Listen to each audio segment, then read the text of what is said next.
이 이야기는 기별 없는 편지처럼 말해지지 못한 그리움의 무게를 탐구합니다. 전통적 가치와 억눌린 감정 사이에서 외주를 타는 두 남녀의 사랑은 가장 가까운 이의 순수한 시선 아래서 더욱 치밀하고 비극적인 심리극이 됩니다. 시대의 제약 속에 갇힌 사랑이 어떻게 영원한 안부가 되는지 그 절제된 내면을 따라가 보세요. 윤정호는 고택의 툇마루 끝에 앉아 있었다. 4월의 햇볕이 잘 엮인 댓돌에 고여 따스한 온기를 전했지만 그녀의 등은 여전히 서늘했다. 남편이 세상을 떠난 지 3년, 정원은 이 종가댁의 낡은 나무와 담장처럼 침묵에 익숙해져 있었다. 27, 세상 물정을 한창 배워갈 나이에 이 고택의 안주인이 되었으나 그녀의 역할은 사는 것이 아니라 지키는 것에 가까웠다. 고택은 미음자 구조로 안채와 사랑채가 명확하게 분리되어 있었다. 이 공간의 모든 규칙은 고요했다. 발소리는 댓돌을 넘어 안채에 닿지 않아야 했고 웃음소리는 마당을 벗어나서는 안 되었다. 이 모든 침묵의 무게는 정원의 어깨에 내려앉아 그녀의 겉모습을 흐트러짐 없는 단정한 선으로 만들었다. 그녀의 한복 옷고름은 늘 차분하게 묶여 있었고 빗어넘긴 머리 타래에서는 잔머리한 올도 허락되지 않았다. 엄마, 저 방은 왜 맨날 문이 닫혀 있어? 5살 난 딸 은수가 그녀의 무릎을 끌어안으며 물었다. 은수의 눈은 고택의 깊은 우물처럼 맑았고 순수한 질문은 정원의 견고한 내면을 가끔씩 흔들었다. 은수가 가리킨 곳은 사랑방이었다. 대문에서 가장 가까이 위치하며 외부 손님을 맞는 공간. 남편이 살아있을 적에는 가끔 그의 벗들이 머물다 갔으나 그가 떠난 후로는 굳게 닫힌 채였다. 손님이 없으니까 닫혀있지. 곧 따뜻한 손님이 올지도 몰라. 정원은 그렇게 대답했지만 고택에 손님이 찾아온다는 것은 곧 그만큼의 긴장과 불편함을 의미했다. 특히 객지에서 온 손님이라면 더욱 그러했다. 정원은 그 모든 외부의 자극으로부터 자신과 은수를 보호하는 것이 임무라고 여겼다. 그러나 정원의 예상은 며칠 후 깨졌다. 서울에서 편지 한 통이 날아왔다. 남편의 대학 시절 친구이자 건축가인 강태아가 지방 프로젝트 때문에 잠시 머물 곳을 찾는다는 내용이었다.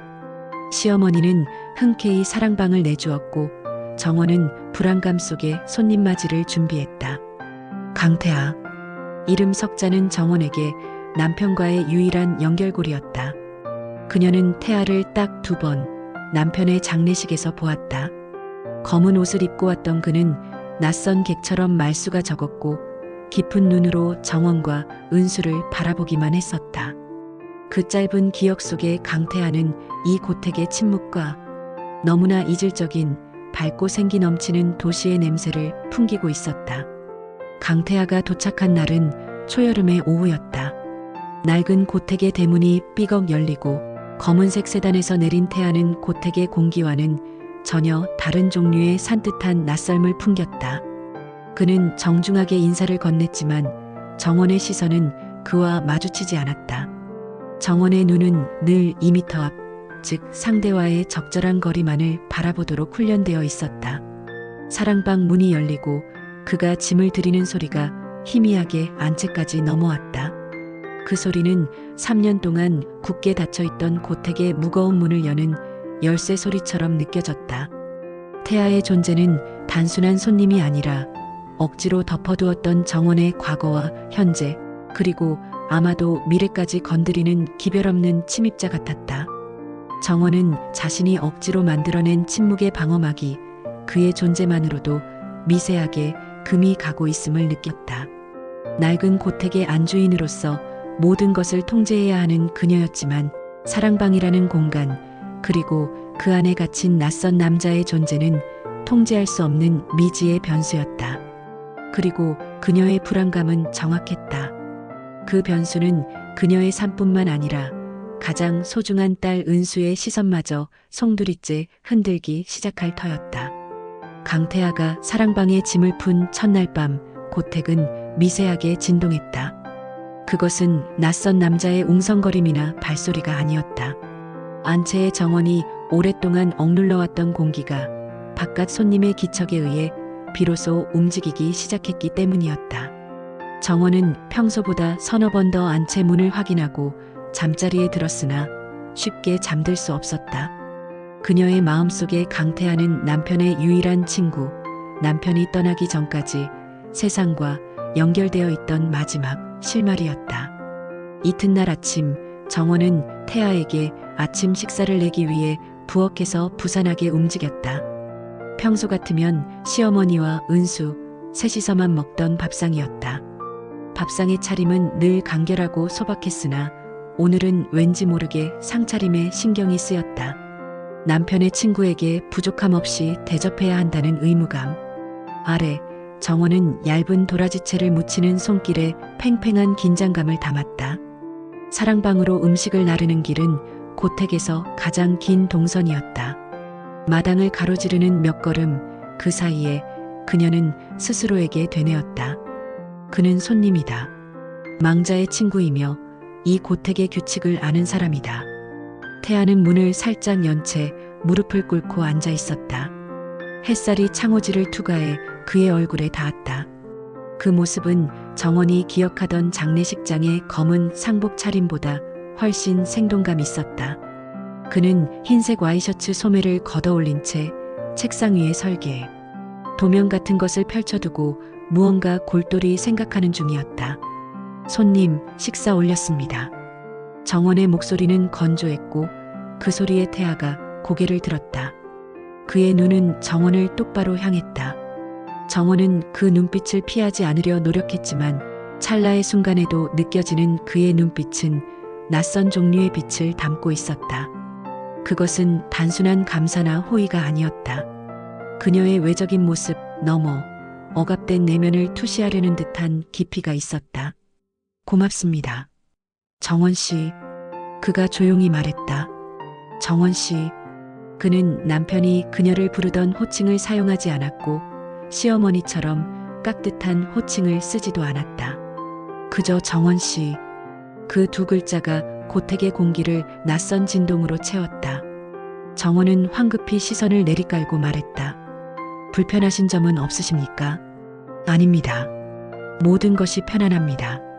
다만 이 고택이 참 조용하군요. 서울에서는 잊고 살았던 소리들입니다.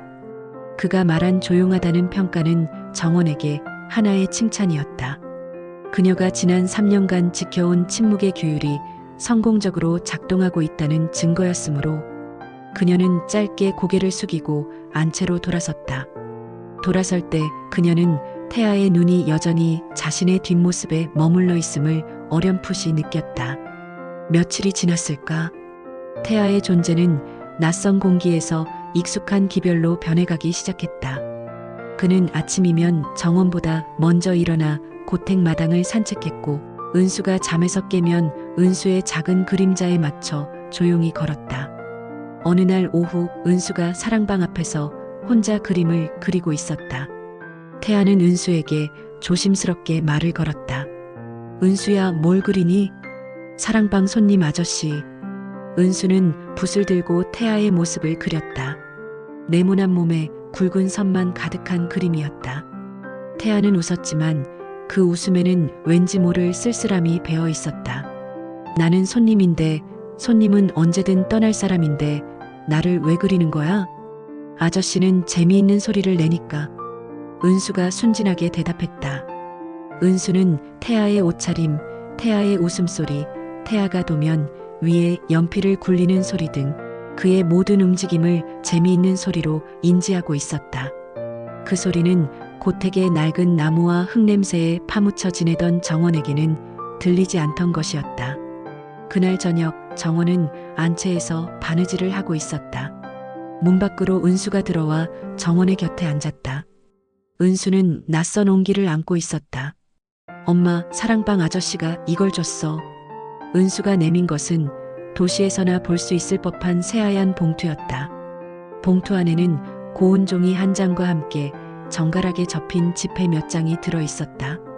종이에는 태아의 단정한 필체로 이렇게 적혀 있었다. 식사 잘 대접받았습니다. 이 돈은 은수에게 줄 선물입니다. 귀한 달걀을 사주세요. 정원은 그 종이를 읽고 손끝이 미세하게 떨리는 것을 느꼈다. 그가 건넨 것은 단순한 달걀값이 아니었다. 그것은 정원의 영역에 대한 명백한 침범이었다. 그녀는 남편의 친구에게서 도움이나 선의를 받고 싶지 않았다. 그녀의 모든 삶은 남편의 부재 속에서도 누구에게도 의지하지 않고 이 고택을 지켜내는 자립심 위에 세워져 있었기 때문이다. 정원은 곧장 일어나 사랑방으로 향했다. 발소리가 대도를 밟으며 마당에 선명하게 울렸다. 그녀는 사랑방 문 앞에서 잠시 멈추었다. 그리고 문을 두드렸다. 손님. 그녀의 목소리는 평소보다 조금 더 단호했다.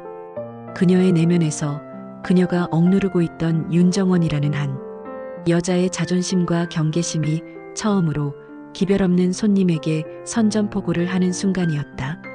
태아가 문을 열었고 그들의 시선이 마주쳤다. 고택의 침묵은 산산조각 났다. 그 균열 속으로 금기를 넘어선 감정의 씨앗이 조용히 뿌려지고 있었다.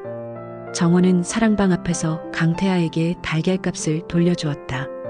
그녀의 손짓은 단호했고 그의 얼굴에는 난처함 대신 묘한 흥미가 스쳤다.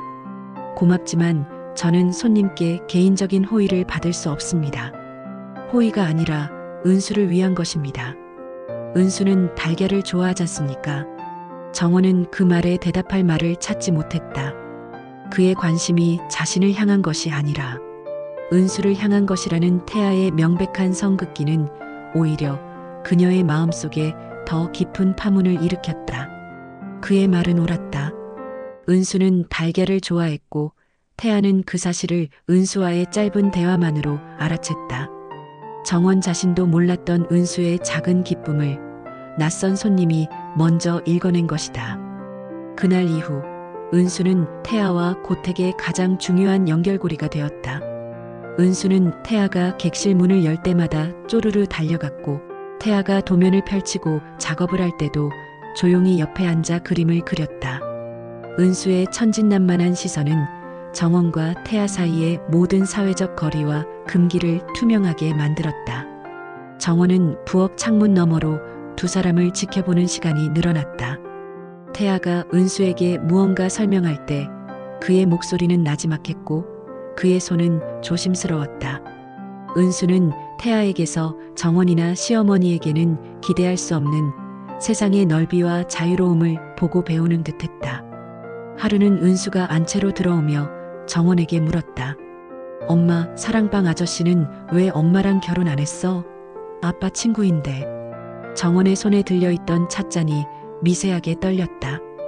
은수의 질문은 순수했지만 그 속에 담긴 내용은 정원이 감히 직시할 수 없는 욕망의 심연이었다. 은수야, 그런 말은 하는 게 아니야. 아저씨는 그냥 손님일 뿐이야. 하지만 아저씨는 엄마가 웃을 때 제일 재미있는 소리를 낸다고 했어.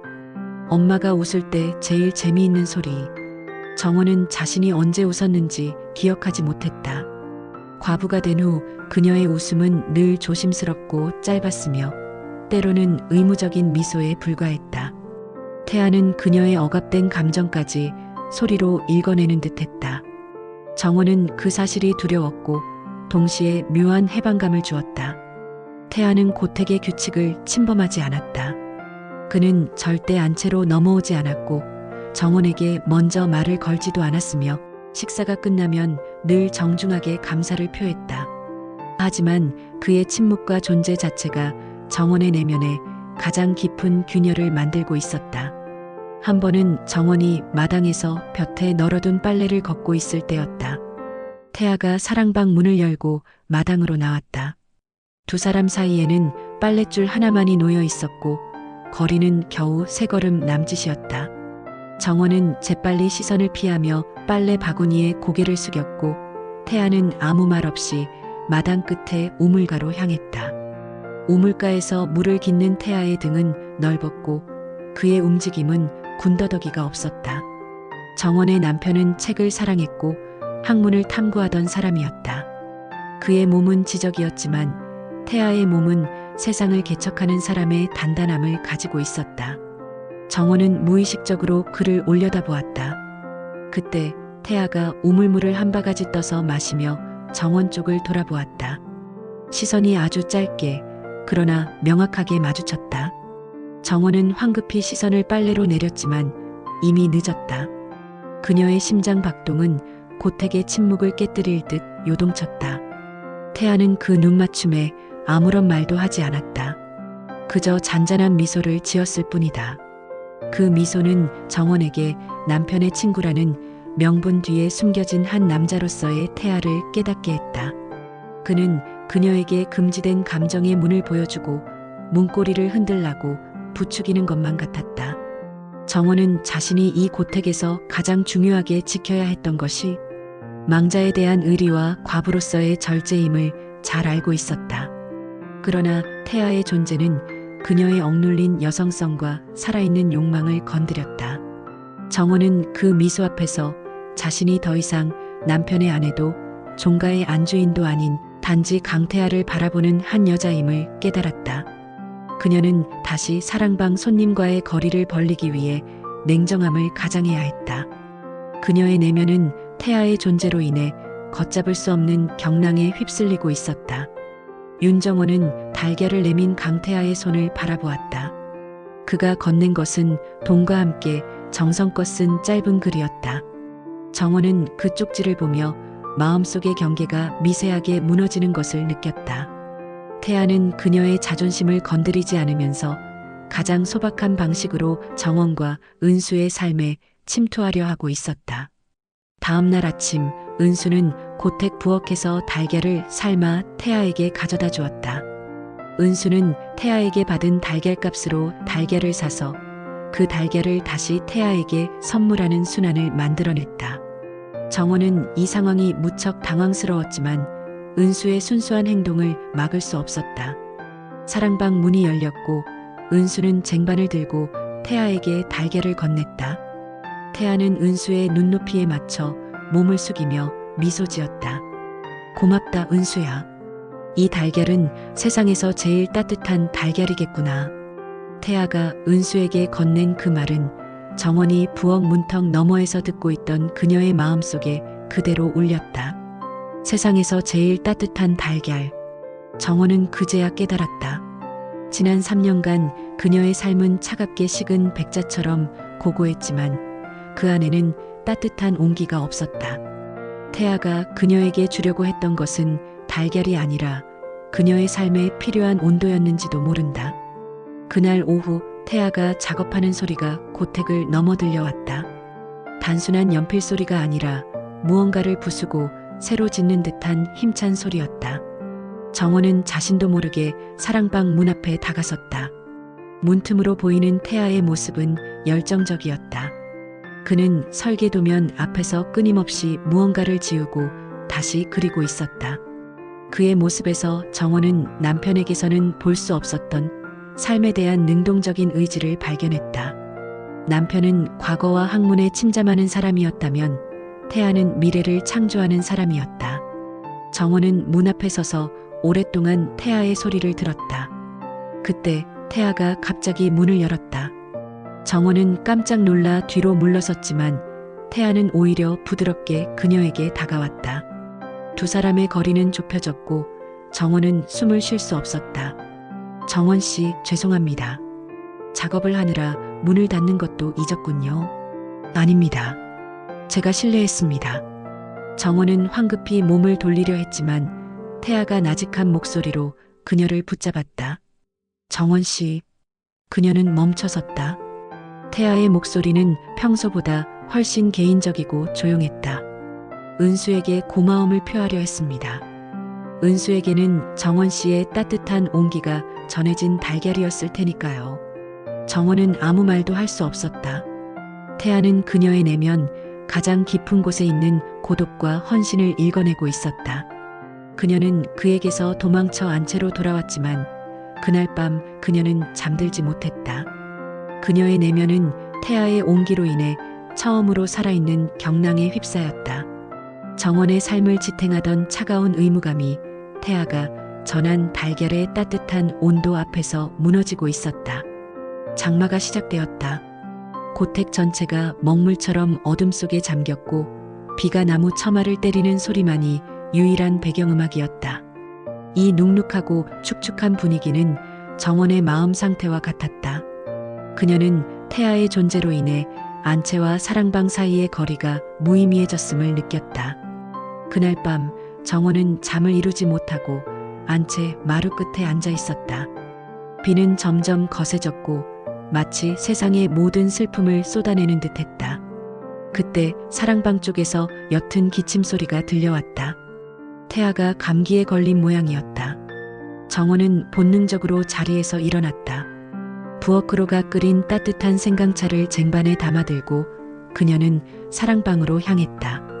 발소리가 비에 젖은 마당에 흡수되어 거의 들리지 않았다.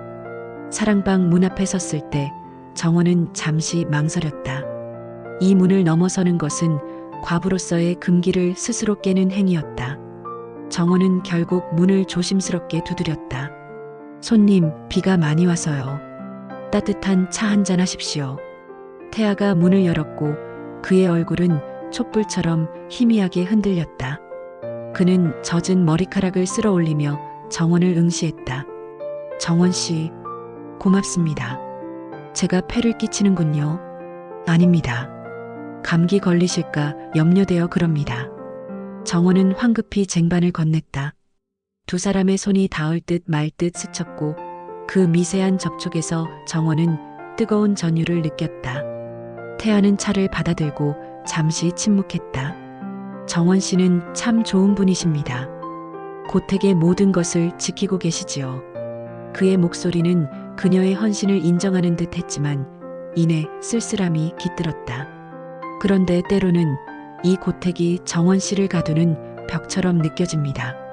모든 것이 고요하고 아름답지만 정원 씨의 세상은 이 벽 안에서만 멈춰 있는 듯해서요. 정원의 심장이 쿵하고 내려앉았다. 그녀의 내면을 가장 정확하게 꿰뚫어 보는 말이었다. 그녀는 자신이 지키려 했던 의무가 결국 그녀를 가두는 감옥이었음을 깨달았다. 이곳은 제 의무입니다. 저는 이 가문의 안주인입니다. 정원은 차갑게 대답했다. 의무와 욕망은 공존할 수 없는 걸까요? 태아가 반문했다. 정원은 더 이상 그와 대화할 용기가 없었다. 그녀는 급히 몸을 돌려 빗속을 걸어 안채로 돌아왔다. 그녀의 몸은 비에 젖지 않았지만 그녀의 내면은 태아가 던진 질문의 빗방울로 인해 완전히 젖어버렸다. 안채로 돌아온 정원은 이불 속에 파묻혔다. 사랑방과 안채 사이의 거리는 물리적으로는 짧았지만 심리적으로는 시대와 금기가 쌓아 올린 영원한 벽이었다. 그 벽을 허물 용기가 정원에게는 없었다. 그녀는 태아의 존재로 인해 억압된 욕망이 분출될까 두려웠고 그 욕망이 은수의 미래와 그녀의 명예를 위협할까봐 더더욱 두려웠다. 장마가 끝나고 고택에는 다시 쨍한 햇볕이 들었다. 하지만 정원과 태아 사이의 공기는 장마 때보다 더 무겁고 습했다. 챕터 5에서의 대화 이후 두 사람은 서로를 의식적으로 피하기 시작했다. 정원은 식사를 나를 때도 시어머니나 은수를 앞세웠고 태아는 작업에 몰두하며 사랑방 문을 닫아 걸었다. 그러나 은수는 이 어색해진 공기를 전혀 눈치채지 못했다. 은수는 태아에게서 배운 대로 고택 마당의 잡초를 관찰하고 돌멩이 하나하나의 모양을 자세히 살피기 시작했다. 어느 날 오후 태아가 고택 뒤뜰의 낡은 창고를 정비하는 모습을 정원이 보았다. 태아는 땀을 흘리며 무거운 나무 상자를 옮기고 있었다. 정원은 자신도 모르게 창고 쪽으로 발걸음을 옮겼다. 그녀는 그에게 감사하다는 인사라도 해야 할 것 같았다. 손님, 왜 이런 일까지 하십니까? 종에게 시키겠습니다. 괜찮습니다. 저는 움직이는 게 편합니다. 그리고 이 창고는 참 좋은 목재로 지어졌더군요. 잘 활용하면 좋을 텐데. 태아가 땀을 닦으며 정원을 바라보았다. 그의 얼굴에는 작업으로 인한 생기가 가득했다.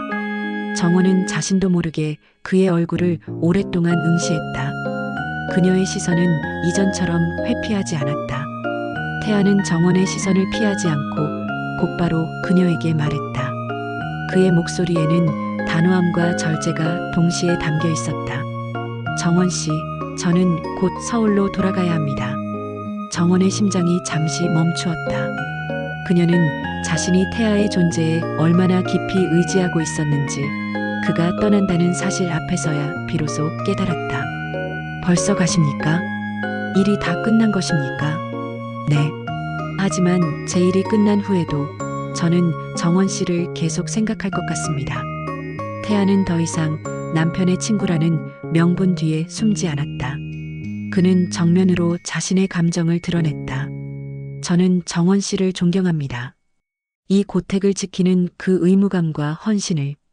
하지만 정원 씨가 의무 속에 갇혀 자신의 욕망을 외면하는 것이 안타깝습니다. 손님, 저는 제 삶에 만족합니다. 제 욕망 같은 것은 없습니다. 정원은 필사적으로 부정했다. 욕망은 죄가 아닙니다. 정원 씨. 저는 정원 씨가 이 고택 밖의 세상에서 행복해지는 모습을 보고 싶습니다. 그리고 저와 함께 해주셨으면 좋겠습니다. 태아의 고백은 정원에게 충격이었다. 정원은 격렬하게 고개를 저었다. 안 됩니다. 저는 이미 누군가의 아내였고 은수의 어머니이며 이 가문의 며느리입니다. 당신이 말하는 욕망은 저를 파멸시킬 것입니다. 저는 제 의무를 저버릴 수 없습니다. 정원은 자신의 내면에 억눌린 욕망을 인정하는 대신 사회적 책임과 의무라는 벽을 더욱 높이 쌓아 올렸다. 그녀는 돌아섰고 태아는 그녀의 뒷모습을 잡지 않았다. 그는 정원의 완고한 절제와 의무감이 그 어떤 현실적인 장애물보다도 견고한 벽임을 깨달았다. 그들의 사랑은 의무와 욕망이라는 절대 공존할 수 없는 두 경계선 사이에서 비극적으로 멈춰섰다. 태아의 고백 이후 정원은 더욱 철저하게 자신을 격리했다. 사랑방에는 음식을 들여다 놓는 것 외에는 어떤 왕래도 허락하지 않았다. 태아 역시 정원의 단호한 거부를 존중하며 침묵 속에서 서울로 돌아갈 준비를 하고 있었다. 고택은 다시 원래의 고요함으로 돌아왔으나 그 고요함 속에는 이전에는 없던 무거운 후회와 가슴 시린 긴장감이 감돌았다. 태아는 정원을 위해 마지막으로 해줄 수 있는 일이 무엇일지 고민했다. 그는 정원이 가진 의무와 자존심이 너무 강해서 자신이 아무리 설득해도 그녀는 결코 고택을 벗어날 수 없으리라는 것을 알았다. 그녀에게 진정한 해방을 주기 위해서는 자신이 완전히 소거되는 것 외에는 방법이 없었다. 그날 오후 태아는 은수와 마당에서 마지막으로 놀아주었다.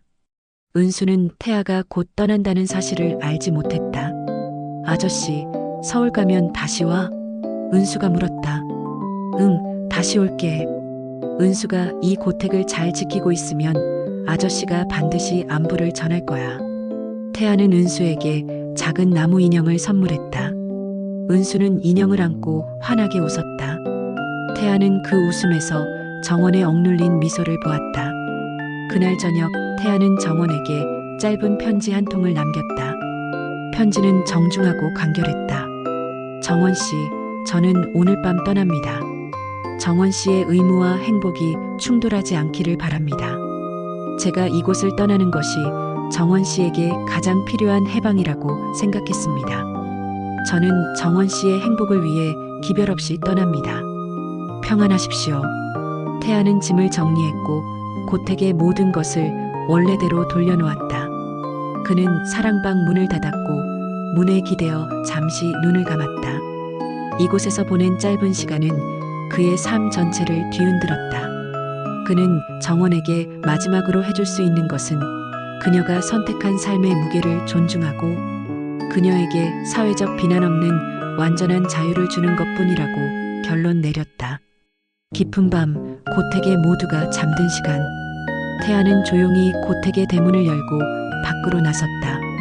그의 발소리는 흙길에 흡수되어 사라졌다. 그가 떠나는 순간 정원은 안채에서 미세한 불안감을 느꼈다. 그녀는 꿈결에서 누군가 자신을 부르는 듯한 소리를 들었지만 그것이 현실의 소리인지 내면의 울림인지 구분할 수 없었다. 다음 날 아침 은수가 사랑방 문이 닫혀 있는 것을 보고 정원에게 물었다. 엄마, 사랑방 아저씨 어디 갔어? 정원은 사랑방으로 다가가 문을 열었다. 방은 깨끗하게 비워져 있었고 마치 강태하라는 사람이 처음부터 존재하지 않았던 것처럼 고요했다.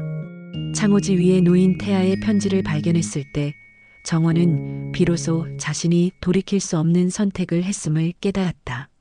그녀의 눈에서는 눈물이 나지 않았다.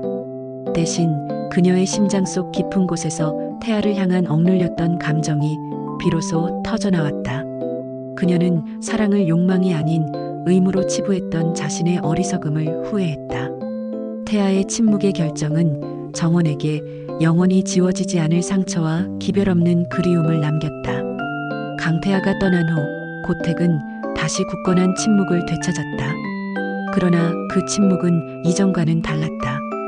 이전의 침묵이 고요한 안정이었다면 이제는 부재로 인한 공허였다. 정원은 태아가 떠난 후에도 습관처럼 사랑방 문을 바라보았다. 그의 편지는 정원의 서랍 가장 깊은 곳에 놓여 있었고 그녀만이 아는 영원한 비밀이 되었다. 시간이 흘러 은수는 초등학교에 입학했다. 은수는 태아가 선물해준 나무 인형을 늘 간직했고 가끔 태아가 다시 오는지 물었다. 정원은 그때마다 손님은 언제나 바쁘신 분이야 라고 대답했지만 그녀는 태아가 그녀를 위해 스스로 영원한 거리를 만들었음을 알고 있었다.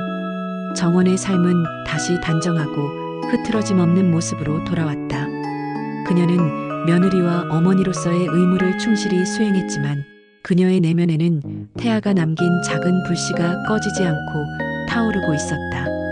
그녀는 이제 더 이상 자신의 감정을 억누르는 것이 아니라 억눌렀던 것에 대한 후회를 안고 살아가야 했다. 정원은 태아가 떠난 후 은수의 교육에 더욱 적극적이 되었다.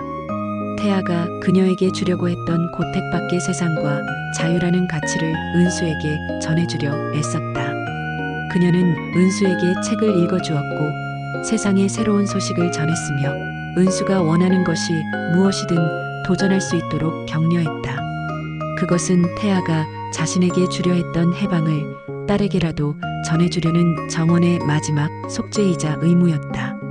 세월이 흘러 은수가 대학교에 진학하기 위해 고향을 떠나던 날, 정원은 은수의 짐 속에 태아가 주었던 나무 인형이 들어있는 것을 보았다. 엄마, 나 이 인형 가지고 갈게. 이거 볼 때마다 사랑방 아저씨 생각나. 은수의 말에 정원은 희미하게 미소 지었다.